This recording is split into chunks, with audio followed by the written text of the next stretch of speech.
Hello again. So this is my second video of the day. I was doing something completely unrelated, watching a video that just came on automatically, and it like triggered this like lightning bolt jolt of inspiration about a topic that I was didn't know if I was going to make a video on because I don't know, it's just a weird topic to broach, and so it was like I don't know. I got this inspiration, and it was like this lightning bolt hit my Frankenstein idea and brought it to life. So it was so just kind of jolting that I just instantly got up. I was like, okay, I'm going to make a video. Like, whoa, okay, here we go. So, Lord, help me make this video if that's really you wanting me to make one. And help me and guide me because I literally have no notes. I'm just picking this up and going. Okay, so I look really great. What's going on? It looks like I have a filter on. I think it's the cloudy day outside. It's really weird. Okay, so anyways, maybe my phone is dying. So I've got this thing about discernment, okay? I feel like this is like a really weird way to say this, but I feel like I've always felt as though I had this gift. And it was really tough growing up in a church environment, feeling like you had this gift. But the way that the modern church treats this gift, it's very, I won't say strange. It's a point of contention. I understand it. Especially being my age now, and just seeing the landscape of humanity, it's like, okay, I get it. But so maybe I should do some definitions, maybe look some stuff up. Okay, so there's such a thing as discernment, which basically means what it means in the world, to discern things, to distinguish between different things. Okay, I don't even know. But the gift of discernment, sort of the traditional way that it's used in church, is that this is not something that is given to just like one individual. This is something that we all should have. It's kind of like, I don't know, I'm just sort of paraphrasing based on my experience in church. But there's a gift of discernment, then there's something called discerning of spirits. And keep in mind, this is my brain talking. Are these things that exist? We're giving things names. Like, you don't have to be, this doesn't have to be written in stone. It doesn't have to be like, what I'm telling you is the gospel truth. This is us putting names to phenomenon and, whatever. But you give things names, it gives some authority or whatever. You know how that goes. So, all right. So I just looked up gift of discernment, just Googled it, right? In Christianity, discernment is the ability to obtain sharp perceptions or to judge well. In the case of judgment, discernment can be psychological, moral, aesthetic, or aesthetic in nature. Discernment has also been defined in these contexts: scientific, normative, and formal. That's a really great definition. It's way more fancy than whatever. All right, so now I'm going down the list. Here's another one. Discernment is a kind of wisdom that comes from insight as much as from learned experience and knowledge. It is a gift from the Holy Spirit and can be requested, used, or ignored. Oh, that was very poetic. Here's another one. Discernment is the ability to judge well and recognize lying spirits and deceptive doctrines. Okay, so that is called, typically that's what discerning of spirits is. So maybe I have that, I don't know. Discerning of spirits is usually used when people use that in church. They're thinking you can tell when something is God or when something is of the devil. When someone has a demon, it's like a metal detector type of thing. And I don't think mine is that practical. It might be. But I tell you one thing, when I first started out, because as I grew older, I felt like I had this, and it didn't feel like I got this when I got saved, because some people say, okay, the spiritual gifts are the things that you get when you become a Christian. And I think there's a little bit of debate about that. Some people feel like these are things that you have naturally. You can be unsaved and have these gifts because God gives gifts without repentance. That's what a lot of people say. It's a quote from the Bible. Basically meaning, the gifts God gives are irrevocable. Doesn't matter what you do with them. If you misuse them, that's on you. But He's given you the gifts. That's what it is.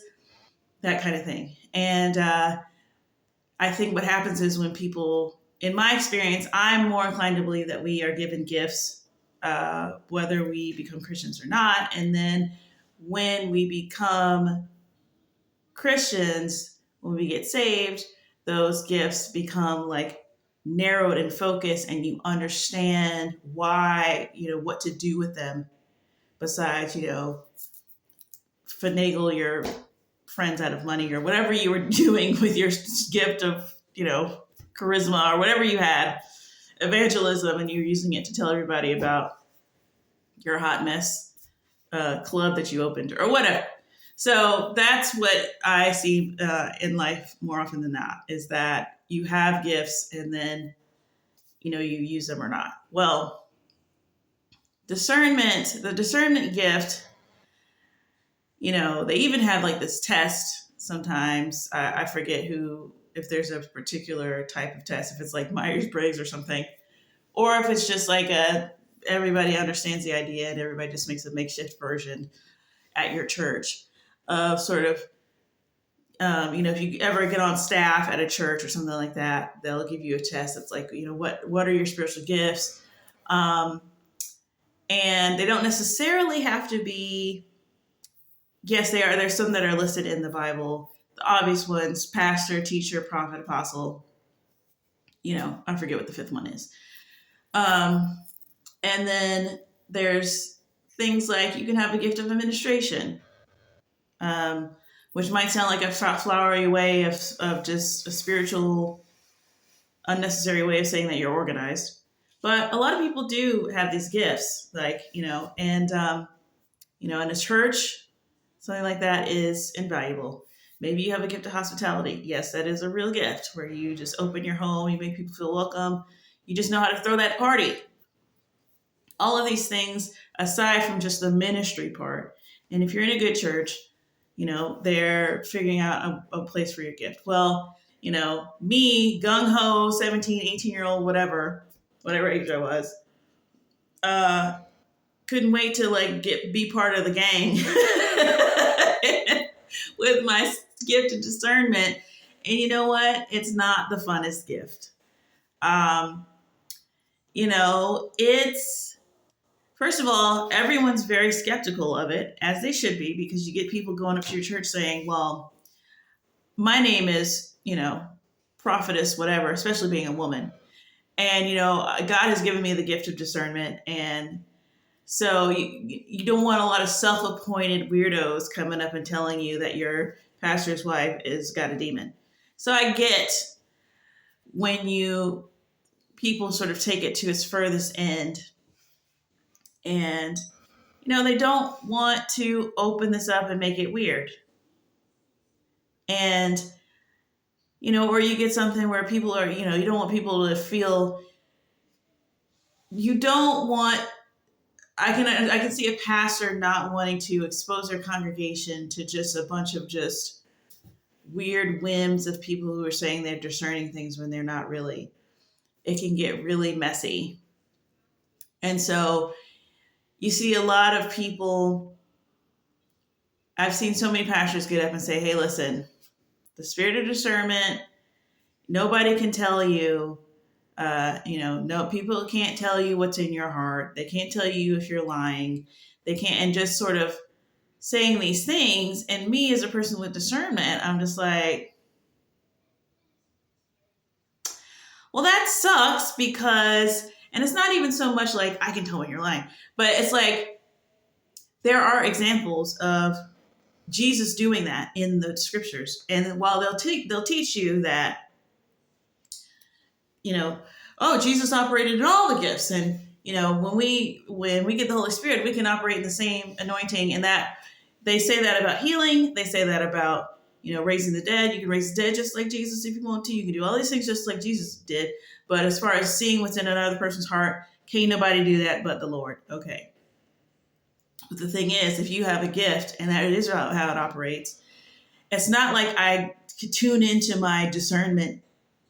I put my discernment beams on and I get like a Batman TV show like thing, and I can look X-ray into your whatever. If the Lord gives it to me, He just gave it to me. Like it just turns on. Like so, I still, because I have been sort of removed from a social place, even when I was in a social place, like that gift was not used and it was not promoted. I did not like tell people about it. I never tried to use it. So it's sort of underutilized. But I can look back and think of like certain scenarios and I just kind of wonder, I'm like, was that when that was happening?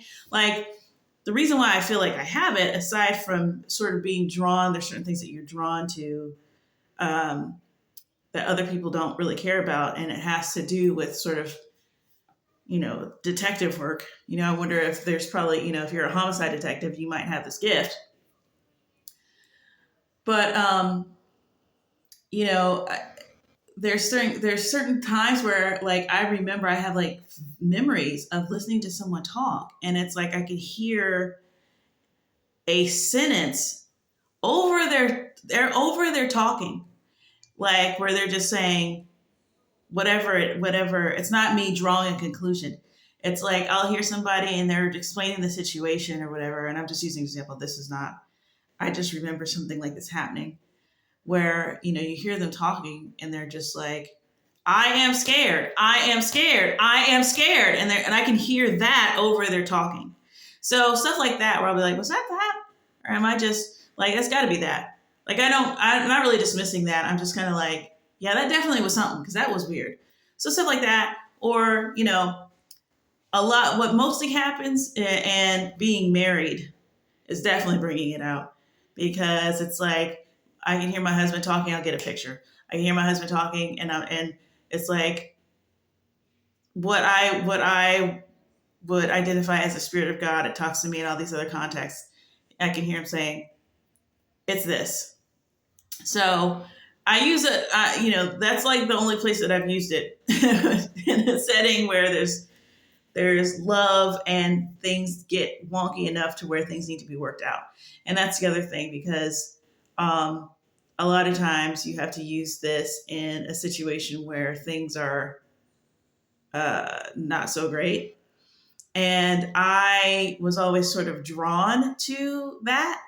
Like where people wanted to just be like, let's just not, there might be an issue in the church.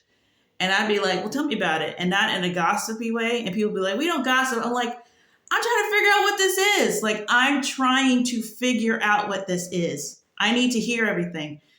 Very unbiased, very like, very, Judge Judy was sort of like my role model at this point in my life.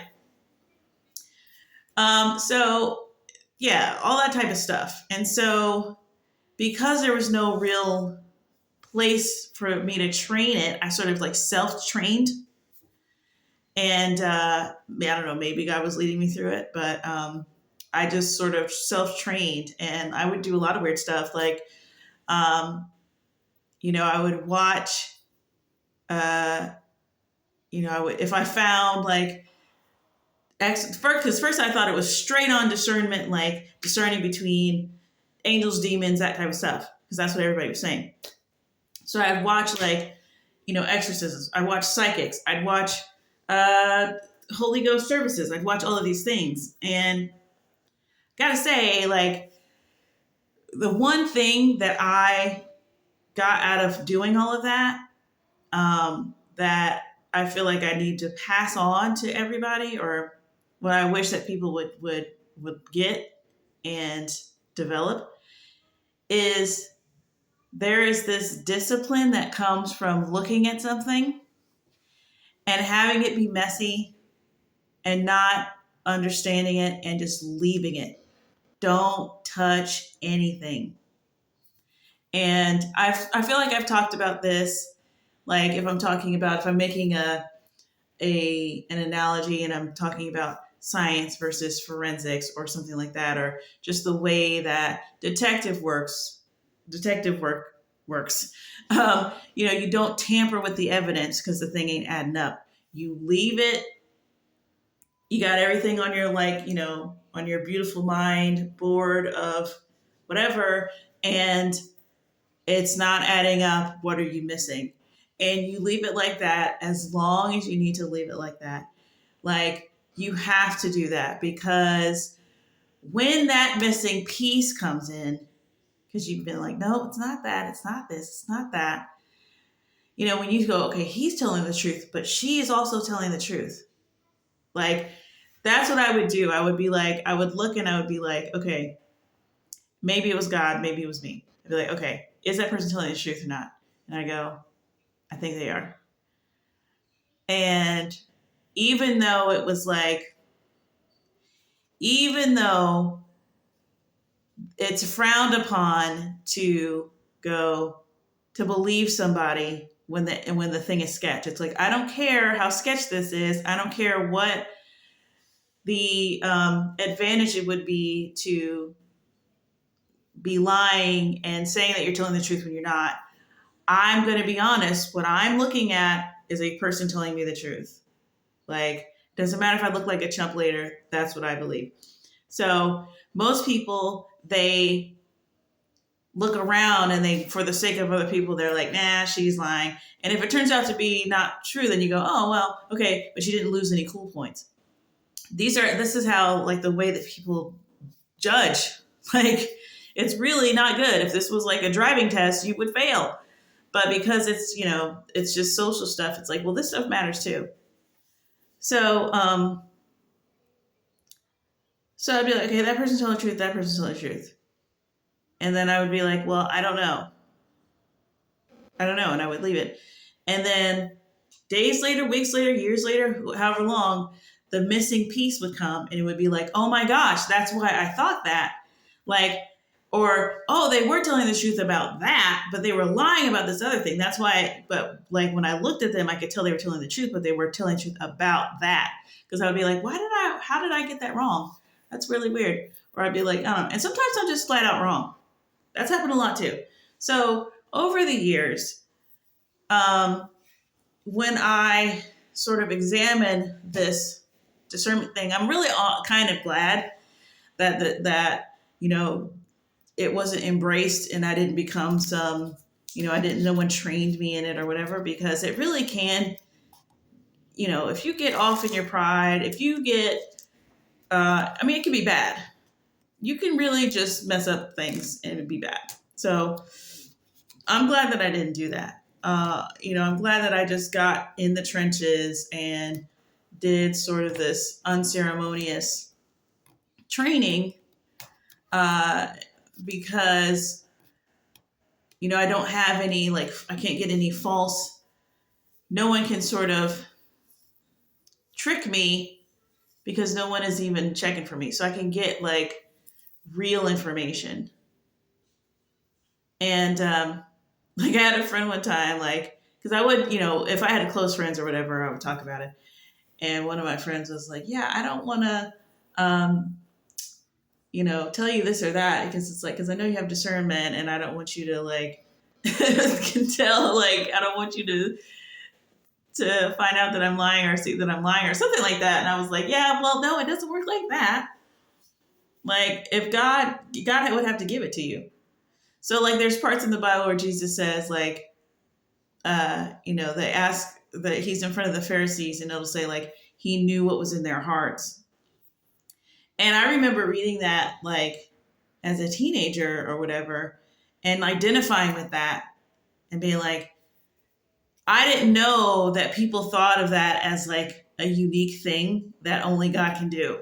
Like, it would be like, yeah, he knew the thoughts of their heart. And so when people would say, oh, well, people don't have that, and I would go straight to that scripture. I'd be like, it says, like, when they asked him this, he was like, but God knew what was in their heart. And he said this. And they're like, well, only Jesus can do that. And I'd be like, what? Knowing that, that's not the case. But so I'm glad that I never had to get disillusioned, because I never had this illusion to begin with. So to get disillusioned, it was like, this is not something that most people are comfortable with or understand or going to stick with long enough to hear you talk about it, to entertain it. So, it's just going to be you and God, and maybe there's some reason why you have it that, makes sense. Maybe you were supposed to use it and didn't for something, because you're always thinking like there's some group, especially when you're in your 20s or whatever, and you belong to a church. You're like, this is ministry, is getting plugged in with your church and doing church stuff with the church people. And so I'm like, well, maybe I'll just, maybe God won't hold it against me for never using this or whatever. Or I tried to use it stealthily and just make it seem like it wasn't what it was, see if I could just get some influence over a situation if I got that close to it. But typically I didn't get that close to any situations to have to like delineate something or, know what to do. So, yeah, but the main thing that I felt like God is wanting me to make a video about is that, this you have to keep things, because especially like specifically when you're reading the Bible, or even just this whole thing about Satan's guide to the Bible that's been triggering me for weeks now, that I just simply cannot let go sometimes, because I'm just like, oh, like I still cannot get over them trying to say Daniel is 400 years younger than it's like. I'm just like, oh my gosh, it's so egregious to try and say that. And then I'm always like, what? I was like, what about the Septuagint? Like, what's about the Septuagint? That thing, they put it together before. I'm pretty sure before they're saying that Daniel was written, the Jews were already translating. Anyway, I just can't. So yeah, when you're reading the Bible and you're going, well, God says he's this, he's this and that. And like, why is he doing this? And sometimes it's really strange, because sometimes you can't get the answer right away, because your brain, it's like I could tell you the answer, but you wouldn't understand it. It's like me trying to explain sex to my kids right now. It's like, it doesn't matter if they demanded the answer. Like, we want to know what it is. Like, what are you hiding from us? It's like, you can't even, like, what would be the point?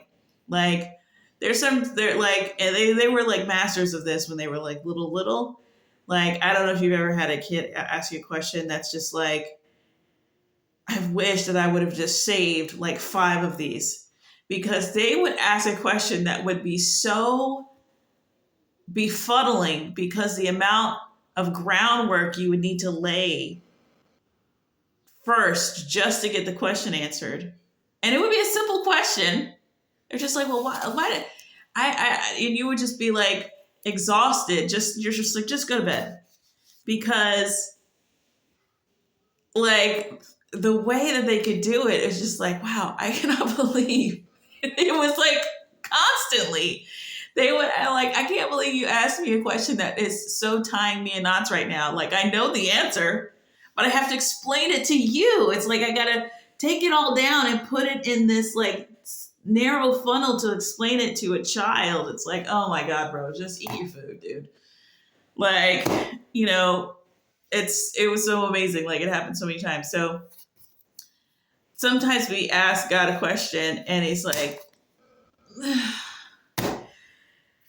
and so you have to go down the road a little bit more before you're ready to get the answer to that. I mean, genuinely, that's not a cop out. Like, it happens in life all the time. Anybody who's like a child will ask a grown adult. The grown adult has the answers, man. He's got them. He's been here long enough to get them. But the answer is just so like, I can't even recreate it for you. Like the way that the kids ask the questions, like, oh my gosh. And then they kind of move on, like while you're in the middle of asking it, even if you do take the time to ask it. So it's like, what are we even doing? So, but it's really important because the more you sort of discipline yourself to leave it be open, so many times people try to close these things up, and it's like, that, don't do that. It's like, what? God created the world in 6 days? First of all, I don't know why people have a problem with this, but this is just an example. But it's like, well, maybe he means like, maybe a day is like 1,000 years, and maybe it's 6,000 years that he created. It's like, sorry, that's too long to me. For God, like, what are we even talking about? Like, but people do that where they fill it in, and then but before you know it, the whole book's a metaphor for life, and none of it. And it reminds me of like a puzzle, and I feel like I've told this before to somebody. I told my husband, so maybe that's who I'm thinking. But I have this memory of being like 3 years old, maybe 4 years old, and I'm at somebody's house. Somebody's watching me, and I have these. I got memories that go back really early. So, and I'm underneath the table, and I'm putting together this puzzle, and I open the puzzle, and I'm just trying to fit. I'm like, well, this, fitting it together without any real finesse. And I look, and I've just created this long train under the table of puzzle pieces. And I'm looking at the picture, and I'm looking at the puzzle, and I'm like, I didn't do this. I'm not doing this right.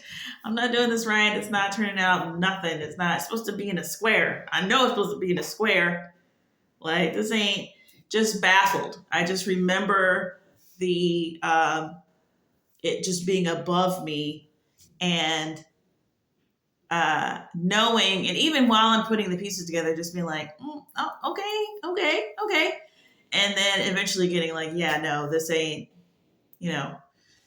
and really just having a temporary like defeat feeling about it, and really just being like, let's just move on and eat some M&Ms or whatever, like, and just let it go.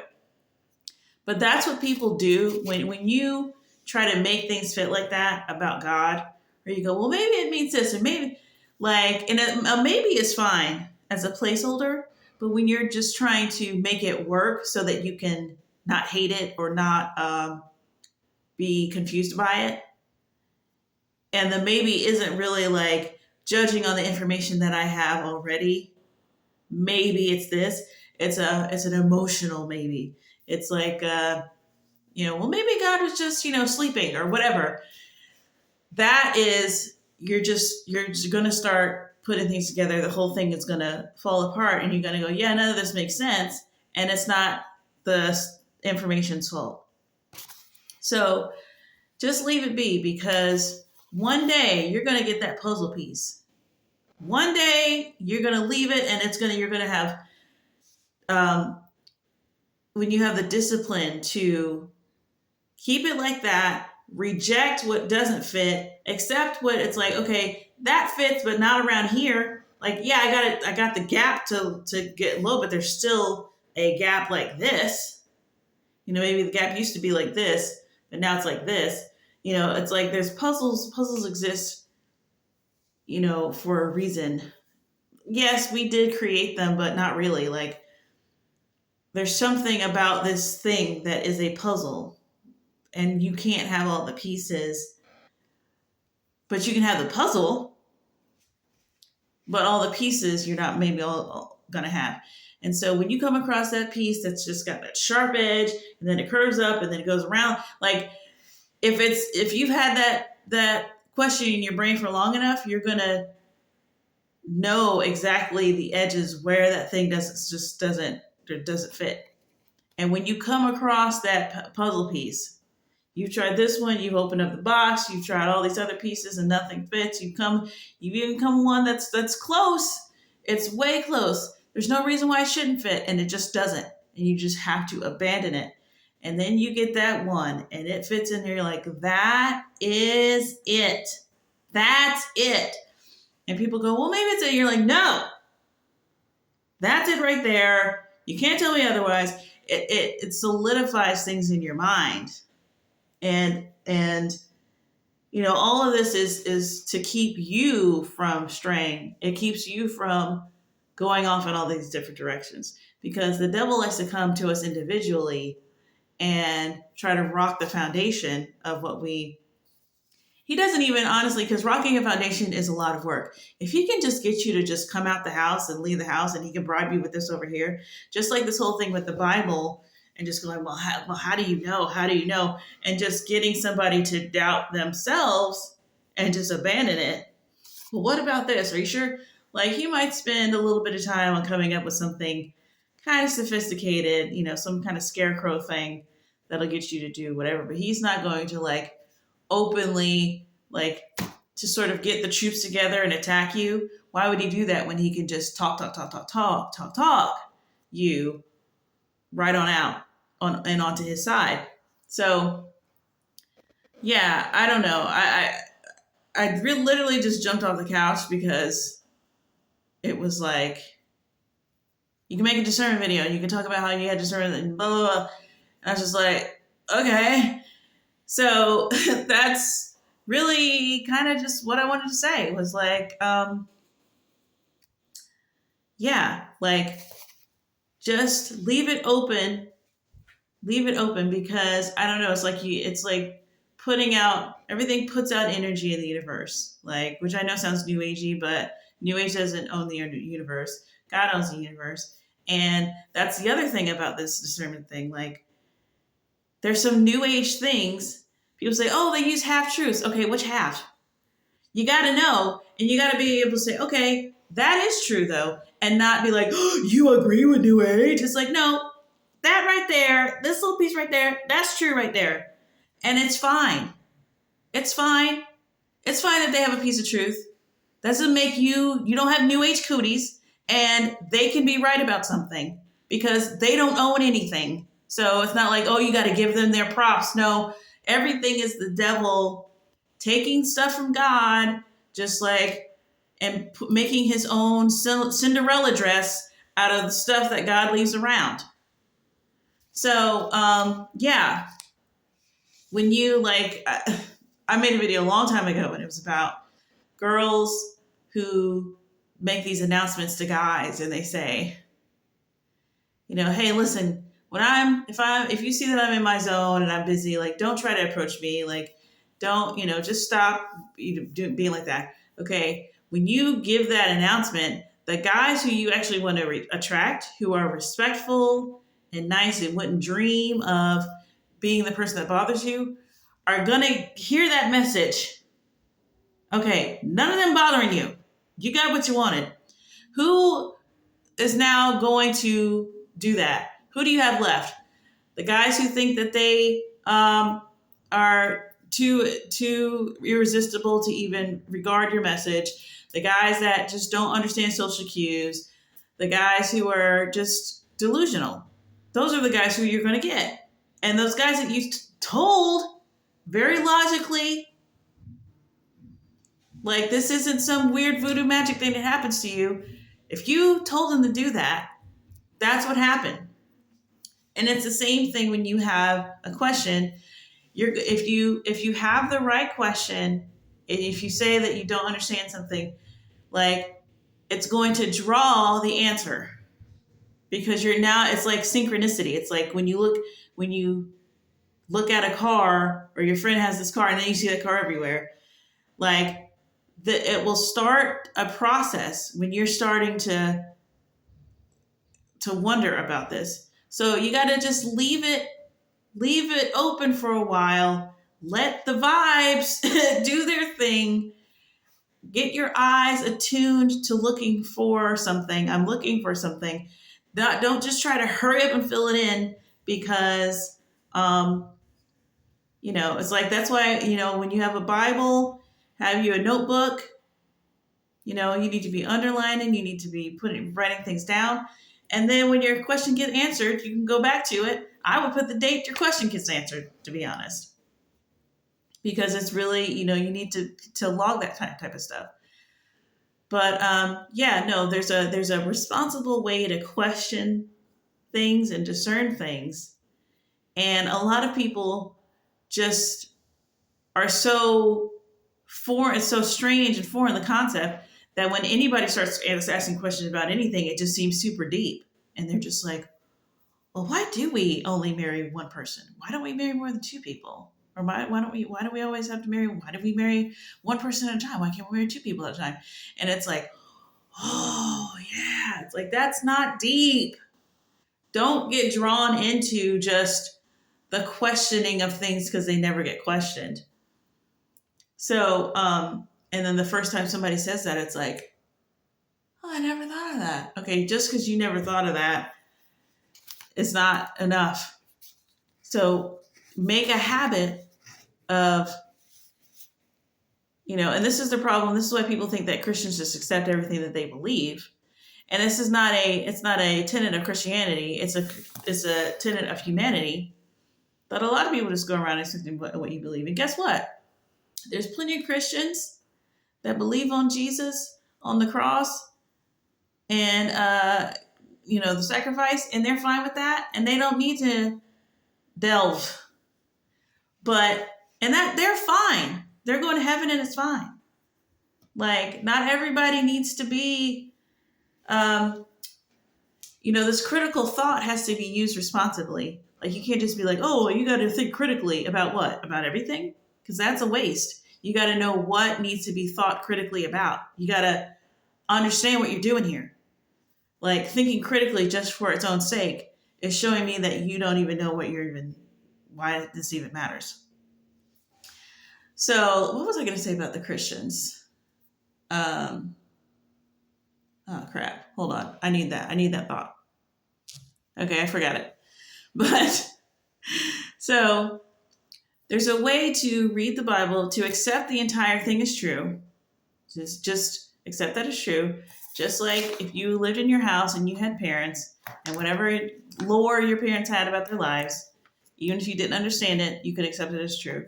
So you accept that the Bible is true, which means you have a freedom to go through it. It's not this thing like, oh, I'm questioning it. That means I'm, whatever.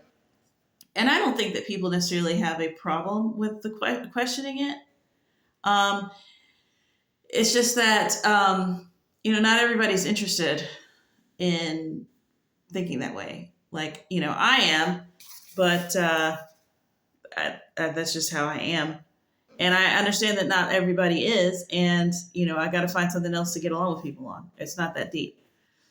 And yeah, there is sort of this, there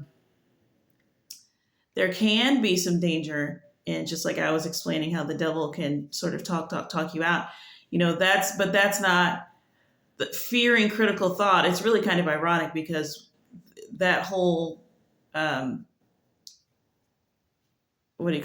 criticism is sort of doing itself what it's accusing Christians of doing, which is, everyone, you can't think critically, you can't question your own whatevers, and so you got these people in this spot. But like, that is made up.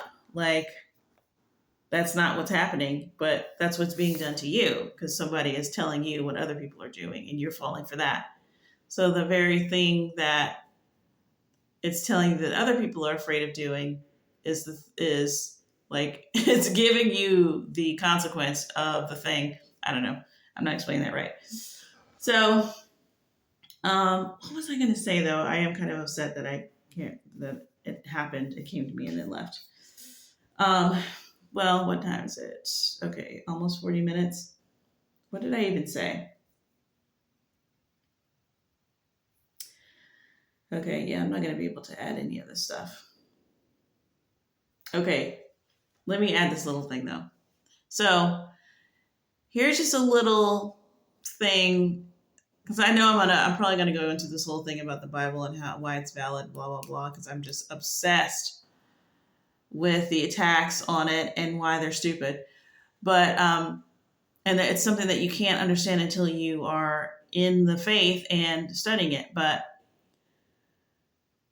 when you look at the Bible as a whole, which we can now do because we have a full book, doesn't look like anything's going to get added. Nothing's been added for 2,000 years. I'm wondering when what's the largest gap between editions? I don't know. Probably a few hundred years, maybe 1,000. I don't know. But, nobody knew why they were writing the Bible. It's one of the simplest ways to combat contamination or anybody tampering with it. If you don't even know what it's doing and why it exists, what are you going to tamper with? What are you going to do? What are you going to take out? Why? You don't even know why it's being written.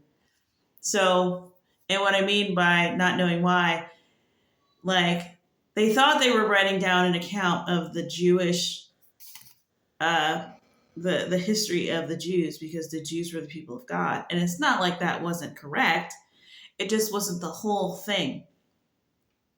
So you've got this incredibly detailed account, and like it's just kind of like, well, look at the Jews now. Like, look in your life. Look at the Jews, okay? Does this look like a group of people who are making up stories? Like, because that's what they're teaching Christians in seminary school.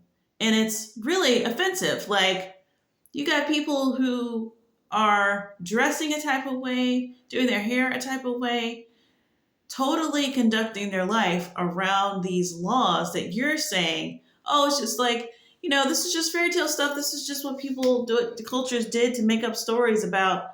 It's like, that doesn't even reflect what you're looking at. Because like Jews are still around. You can't just talk about them like they're not, like it's a past thing and you can just say anything. Like these people are devoted to their way of life. They can't really, they're like they're known for their sort of religious tradition and discipline together, wrapped together. It's who they are. It's part of their culture, is their tradition, is their religion. Despite diaspora, exile, this, that over the years, like, does it look like they're just writing stuff down for giggles? And like that doesn't even reflect what you're looking at. And so when you have a culture like that, that's like where God just tells them, write this down, put it on tablets. And they tell their children, write this down, put it on tablets. And they tell their children, write this down, put it on tablets. They don't know why. God said, that's why. God comes down in a cloud and told their forefathers. The forefathers are like, okay. And every once in a while, they get a new visit from God and they keep the thing going. So they were writing it down, put it on tablets. And now you get to a point, and that's like, oh, well, this wasn't actually written when they said it was. Oh, because now you have to go back preemptively, because now we're seeing like what a testimony it is in the earth. So, but before that, it was just some group, another religious zealot group doing their thing over there in the corner, writing about their history. Like, oh, is it true or not? Oh, I don't know. Did they really do that? Did they really fight in those battles? I don't know. It doesn't matter. The point is, here is the long history. They were talking about a Messiah that was to come. That was the point of that whole Old Testament, was about the history. Yes, the history of Jews, but it's also the history of God talking to, fulfilling his plan, telling them the plan, how and when the plan was going to be fulfilled. And then Jesus hitting the scene. That's why they only have an Old Testament, because in their tradition, but it also says in their tradition that their eyes are going to be blinded for a time. Like, it's really just, you have to know why, so we'll make a claim as Christians that a very authoritative one, and people go back and be like, why are they making this claim? And they're like, oh, because the book says that. Well, how do we know that the book how do we know that they haven't tampered with it? It's like, there's a reason why we're super, super confident. It's because y'all left this book uh, tampered with for too long, because just with the Old Testament, we can whip y'all about and make a case for Jesus. We don't really need the New Testament. There's really not that much in the New Testament except for the as far as proof. There's the eyewitness testimony of what happened, and there's letters about how y'all conduct yourself in church, because this group is getting crazy and this group is doing okay, but you're doing this wrong. That's the majority of it. And just remember to be like Christ. Okay, love y'all. Bye. That's the New Testament isn't really like where the meat of the stuff is. Like, the meat is in the Old Testament. So they let that thing get translated a bazillion times. Let it get translated in Greek. It got popular. People, through the changing of the languages, nobody knew what that book was ultimately going to be about. It was just a sacred thing from a culture. It was just one of these venerated cultures, like Egyptian, just long-standing, been here a long time cultures. So, yeah, nobody knew why they were writing, what they were writing about, even in the moment. And then nobody knew why they were continuing to write it down, except for the surface reason. So that's why you can trust the Bible, and that's why God is so smart. He doesn't need to make a top secret plan where only He knows all you got to do is just not let you know what it's about. And honestly, the devil does the same thing, because a lot of y'all are just walking straight into hell. All he's got to do is flash some money in your face, make it about celebrity, make it about this, make it about that, and y'all just do his bidding. I mean, how hard is it for God to do the same thing? So it's really funny to me that people they don't understand the simplicity of God and this whole idea of using the foolish things to confound the wise, and really just the way that you can hide. I mean, we know this. You can hide in plain sight. Just be a poor person on the street. Just go in disguise as a poor person on the street. You will overhear so many conversations. You will come in contact with so many people. And people will be like, well, how did you know that? How did you see that? How did you even know? It's like, it's not that hard. It's not as hard as y'all thinking it is. It's such a weak argument, the idea that the Bible has been tampered with. Now, people talk about translations. I just saw a recent video about like something been left out. But I mean, you can catch that.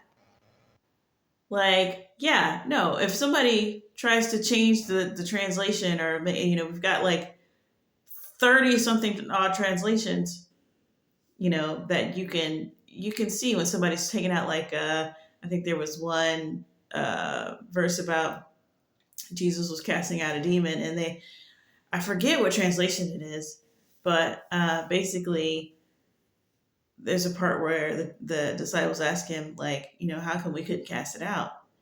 And Jesus says, this kind only comes out with prayer and fasting. And that part is taken out. Now I know why that part's taken out. I'm not, that's not, that is very, very small, very, very slight. But, that, you're going to catch my attention with that. But you just being like, how did you know they didn't change it to make it? It's like, change it to make it what? They left in the part about the women telling the men that where Jesus was. They left the part in about him getting his beard plucked out and getting and not testifying on his own behalf. They left in the part about getting betrayed by his own disciple and not doing anything about it if he knows everything. They left in like so much stuff that probably would have been taken out if they were going to take something out. Like, why would you leave these parts in? Like, it's just a silly, silly argument. But I heard something the other day about Gen Z and how Gen Z is the generation that It's not even so much like that they can't, they don't go to church because the hypocrisy and this and that. They're just like, why should they believe in, like, how is this even real? Like they're just like on this whole thing of like, is this even real? And I don't know. Every generation of it just seems like every generation of ministers, they just foam at the mouth at what the young people are saying that they need from the church, and it's like, listen, I guess I have, like, I'm supposed to be ministering to the people that my ministry is, stop being manipulative and don't lie to yourself, because you just keep doing that thing where you get all up in arms about the Pew Research and the poll and what the Gen Z is saying about, well, is this even real? Because I'm going to be the one saying, okay, sis, you're on your phone 90% of the day. What are you talking about real? What do you know about real? Since when did you become a stickler? So, like, you know, my thing is always going to be like, okay, I hear you, but I hear you, but ministries. That's my ministry. Um, okay, but that's the ministry. So, yeah, I did all that running around. I was trying to make my thing come back, but it didn't. Boo. All right, well, I'm done for the day, I'm pretty sure. Okay, thank you. Bye.